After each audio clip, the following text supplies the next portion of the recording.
Here's your First Warn weather forecast first. Sponsored by Anderson Collision Center. Visit driveanderson.com. Nice and clear out there for us for much of this afternoon, and that clear sky will carry over as we head into this evening. Temperatures have warmed for most into the mid-70s, couple upper 70s a little further to our west and southwest. We're at 75 right now in Rockford, Dixon 74 in Freeport, and same thing in Rochelle. As we go through this evening and as the sun does set, our temperatures will cool rather quickly underneath that mostly clear sky. Another refreshing start tomorrow morning as temperatures dip down into the 40s. But we've got some wind, a lot of warmth to talk about, at least for tomorrow, and then those changes in the temperatures. All of that coming up here in the First Warn forecast a little later. Right now at 5, Freeport police investigating a homicide. The victim identified with no word of a potential suspect. Plus, October marks National Domestic Violence Awareness Month. Today's event showcasing resources available for survivors. And Rockford community members celebrate another successful year. The mayor addresses local business leaders. Live from WTVO 17. This is Eyewitness News at 5. Good evening, I'm Mimi Murphy. Thanks for joining us for Eyewitness News at 5. Freeport police investigate a shooting that left one man dead. Family members have identified the victim as 29-year-old Timothy Green Jr. Police say the shooting happened last night around 8:45. They received an alert from their sound thinking system of shots fired on South Float Avenue, just north of Galena Avenue. There, they found Green shot. He later died at a local hospital. Police have not released the names of any suspects and say this is still an active investigation. If you have any information, contact Freeport Police or State Line Area Crime Stoppers. A second report of shots fired in Freeport happened just 2 hours later, around 10:30. This was on West Broadway Street. Responding officers found 3 people running from the area. 2 of them have been arrested. They're both 17-year-old males. The third person got away. Police found guns nearby. The 2 teens now face felony gun charges. Police have confirmed this shooting and the Float Avenue murder are not related. Rockford police announced another arrest after a car chase and crash resulted in shots fired. 26-year-old Chauncey Bueno is in custody at the Winnebago County Jail. 18-year-old Terrence Preshawn, along with 2 teenage males, were previously arrested in connection with that shooting. Police say Bueno was one of 2 men who chased Preshawn Tuesday afternoon after Preshawn and the 2 teens robbed someone outside a home on Academy Trail. Bueno told police he was trying to obtain their license plate and shot at the 3 teens after they pointed a gun at him. He faces charges of aggravated battery and several weapons charges. In Rockford, police are asking for the public's help after a break-in. They say this man broke into the Rockford Country Club Monday morning. Police responded just before 8 after employees found a broken door. The burglar got away with money from the club. Witnesses say the man is Caucasian in his late 40s or early 50s with short or balding hair. He was seen wearing a light gray or blue or gray shirt, jeans, and white shoes. If you have any information on who this man may be, contact Rockford Police. October is National Domestic Violence Awareness Month. Today, Voices of Stephenson County held a lunch and learn event informing the community about the services they provide. Voices is dedicated to assisting survivors of domestic and sexual violence. They're holding weekly events throughout the month at local Freeport restaurants. Support, information, and staff are all available at these events. Just this year, Voices has served over 600 survivors. It's important that we make people aware of the prevalence of domestic violence in our area because many people don't understand. It's one of those issues that people don't like to talk about and like to think that it doesn't happen. Voices has been serving the Stephenson County community since 1982. All of their services are free and confidential. Eyewitness News is committed to supporting survivors of domestic and sexual violence. We want people to know there is help out there right here in our community. We have a list of local resources on our website, mystateline.com. Just click on the State Line Strong tab. Local businesses across the Rockford area get a status update on the state of the city in the mayor's annual business address. It was held today at the Illinois Bank and Trust Pavilion. This gave him a chance for businesses to understand what the city has accomplished and what the city's plans are moving forward. That includes topics like recent infrastructure and business developments and keeping property taxes low. This was the first in-person address since 2019. Mayor McNamara says it's crucial for community members to meet face-to-face. To me, everything boils down to relationships and communication, and you can have better communication and you can build stronger relationships when you're face-to-face seeing someone and hearing directly their concerns. So this is really important, and I'm thrilled to see so many people wanting to come out and hear. The mayor added that Rockford still has a lot of work to do, but the turnout to today's event is a sign the city is moving in the right direction. Today, Rock Valley College is celebrating another milestone, 60 years of educating students in the Four-City. The college was founded in 1964. Today's family-friendly event has activities, games, and free food, along with campus tours for families and prospective students. It started at noon and will wrap up at about 6 tonight. RVC President Dr. Howard Spearman says it's an important opportunity to look back on how far they've come. We are graduating 900 to 1,000 students annually. We have students that are part of dual credit opportunities, traditional age students between 18 and 22 that's graduating in 2 years and transferring to 4-year institutions.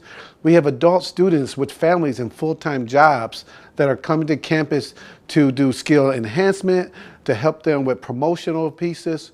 75% of our students stay within the community after 3 years of graduation. And that ripple effect has long-lasting implications for the area. Over 75% of RVC grads stay in the community 3 years after graduating. After the break, recovery efforts are underway after Hurricane Milton passes through Florida. The extent of the damage is 3 million people are without power. And tonight at 6, supporting the community with annual fall fun. The joy given to patients at OSF's pumpkin decorating contest. Another sun-filled afternoon as temperatures today climbed into the mid-70s. We've got a warmer Friday, but then we see some fall-like chill return, at least as we kick off the start of next week. Find out if that'll carry into the end of the week. Coming up in the first warn forecast a little later. You're watching Eyewitness News, your home team, with Mimi Murphy, Wendell Edwards, Scott Leber, and Chief Meteorologist Candace King. Rescue and recovery operations are underway across Florida after Hurricane Milton made landfall as a Category 3 storm. At least 18 inches of rain poured down in the Tampa area. At least 10 people have died, and officials expect that number to rise. Jacqueline Lee's in Florida with more. A rescue and the recovery effort after Hurricane Milton tore through much of Florida. Crews in water up to their waists and using boats to find people who need help. But I'm just glad we're out and to safety. And to where we can charge up our phones because I don't have any power because my family is probably wondering where I'm at. The Hillsborough County Sheriff's Office sharing this video as 2 deputies helped a teen boy wading through floodwater. The Category 3 hurricane made landfall Wednesday night with life-threatening storm surge, powerful winds, and rain. More than 3 million people without power. In St. Pete, a massive crane collapsing onto a building. Part of the roof of Tropicana Field, home of the Tampa Bay Rays, ripped off. From above, you can see debris littering the field. Christy Austin lives right next door. It sounded like waves hitting our windows. I got rain up to practically my knees in my apartment. It just sounded like the ocean was hitting the windows and the water was just pouring through. These images from Bradenton Beach, just north of Siesta Key, showing a home off its foundation. This area also hit hard by Helene. From the air, you can see the damage. Neighborhoods surrounded by flooding. Some homes obliterated. The roof caved in at this grocery store in Palm Beach County. There were also tornadoes before the hurricane even made landfall. Florida Governor Ron DeSantis says Milton spared Florida the worst case scenario. Doesn't mean there's not going to be a lot of damage. Doesn't mean there's not going to be a lot we're going to have to contend with. But just in terms of what we were prepped for, I think that we probably have an abundance of resources. Vice President Harris and I have been in constant contact with the state and local officials. We're offering everything they need. Meteorologists say Milton is the 3rd hurricane to make landfall in Florida this year, tying the record for the most in a single season. Jacqueline Lee, ABC News, St. Petersburg. Our parent company, Nexstar Media Group, is raising money for American Red Cross relief efforts. Just scan the QR code on your screen or visit our website, mystateline.com, to donate.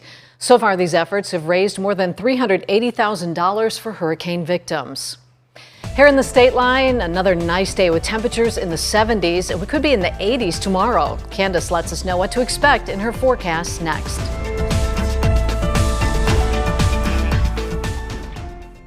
Now, your first warned weather forecast from Chief Meteorologist Candace King.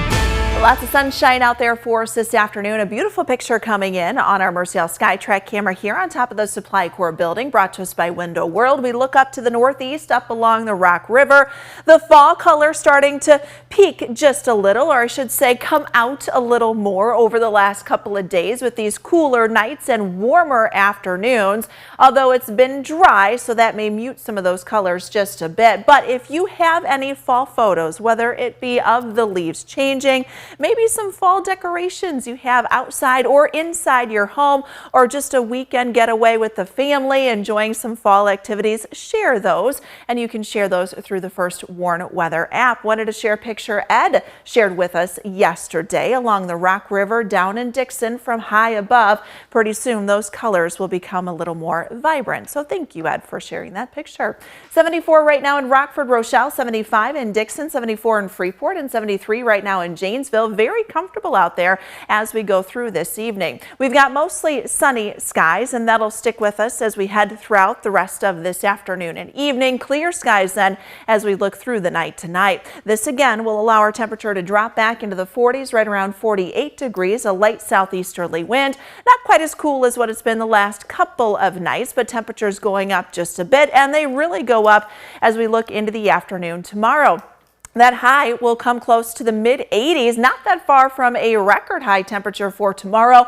The downside of it does come with a bit of wind. Winds will pick up from the southwest, gusting at times 25, maybe even close to 30 in some spots through the afternoon. So the downfall with that, with the dry conditions, with the gusty winds and the warm temperatures, there is an elevated fire risk for tomorrow. So you've got the strong winds, the low relative humidity, and of course our very dry vegetation. So just best to postpone any burning at least through the weekend. Weekend is actually going to get a little windy too, especially on the backside of a couple of cold fronts, but that relative humidity will be down quite a bit for tomorrow. Speaking of our winds, those winds continue into Saturday, but shifting a bit as we see more of a northerly direction for Saturday from the northeast, and then on Sunday from the northwest. Look what it does for our temperatures. It'll bring those numbers down with each cold front that comes through. So summer-like warmth for tomorrow, but a late October feel, and potentially coming close to what could very well be our more widespread frost, or even temperatures getting close to freezing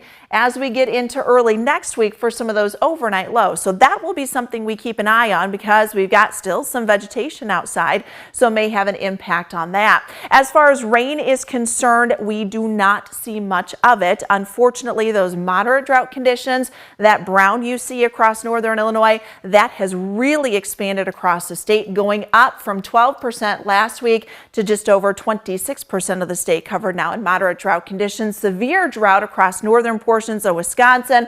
Really could use some rain. We may see a little more up across the northwoods of Wisconsin into the weekend, but just maybe a few spotty showers here as we look into Saturday, and then again Sunday and Monday. So mostly clear skies for the night tonight. I will say we may see some more haze coming into the afternoon tomorrow, just with the way our jet stream is positioned a bit for the afternoon. So more of a hazy sky will be possible. We've got another cold front that comes in. A couple of spotty showers will be possible there with that front as it does move through. As we look through the day on Saturday, we'll end up with a little more cloud cover. Then we'll see some skies clear out, but a couple of spotty showers then as we head into Sunday. Behind that, our temperatures will drop. So 85 on Friday, 70s on Saturday, and then 50s to kick off next week.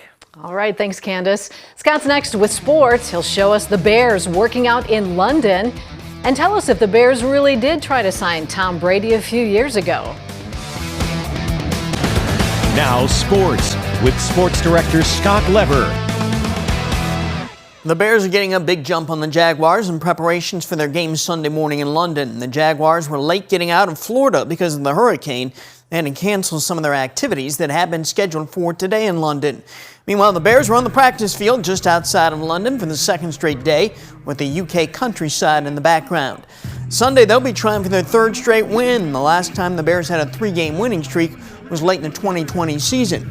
Caleb Williams told reporters the start of his NFL career has been all good so far. I think things have been settling down for all of us, I would say. I think it's been a joy to, from the first game to now, to be able to progress, have constant communication, from the teammates. He's taking those strides that he needs to. He's been bossy lately, telling us that we need to be on the details, but we really do for him to be the best player he needs to be. Well, Bears chairman George McCaskey confirmed in London that the Bears did try to pursue Tom Brady when Brady was a free agent in 2020. McCaskey says it just didn't work out, so they went with Plan B and traded for Nick Foles. I've been getting calls from some of you wondering if the Bears-Jaguars game Sunday morning will be shown on Rockford television. It will not. It will only be shown by the NFL Network. The NFL Network has exclusive rights to the game. It's an 8:30 a.m. start time. Christian Watson's status for the Packers game Sunday still up in the air. The ankle injury he suffered 2 weeks ago against the Vikings has improved. He is practicing. He says when the injury first happened, he was afraid it would end his season. I was definitely fearing the worst. It was an awkward position for me to be in, and I felt my leg going the wrong way. So I mean, I've seen stuff like that happen before, and it's been pretty significant injury. So. We are getting closer to opening night for the Ice Hogs. It's Saturday night. The Hogs are set in goal to start this season with returning goaltenders Drew Commesso and Mitchell Weeks. Commesso won 18 games last season.